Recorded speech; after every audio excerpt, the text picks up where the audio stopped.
আসসালামু আলাইকুম ভাই, আপনারা কোথা থেকে আসছেন? আমরা টাঙ্গাইল থেকে আসছি। হ্যাঁ, টাঙ্গাইল থেকে আসছেন। ভাই আপনি কোথা থেকে আসছেন? রংপুর থেকে ভাই। রংপুর। ভাই আপনি? আমি বাদাল থেকে। আচ্ছা, ভাই বাদাল থেকে আসছে। তো যারা আমাদের এখানে দর্শনের জন্য আসছে, দর্শনার্থীদেরকে অসংখ্য ধন্যবাদ। আমাদের এই যে জায়গাটা মানে দেখার উদ্দেশ্য করে তাদের আসার জন্য। আপনারা দেখতে পারছেন, এই যে দেখেন যানবাহন, যেই যানবাহনটি আসলে প্রায়ই দেখা যায় আসলে।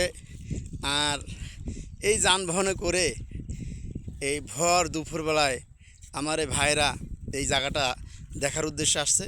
এই পিছনে দেখেন এই কচির ফুল আছে, ধান ক্ষেত আছে।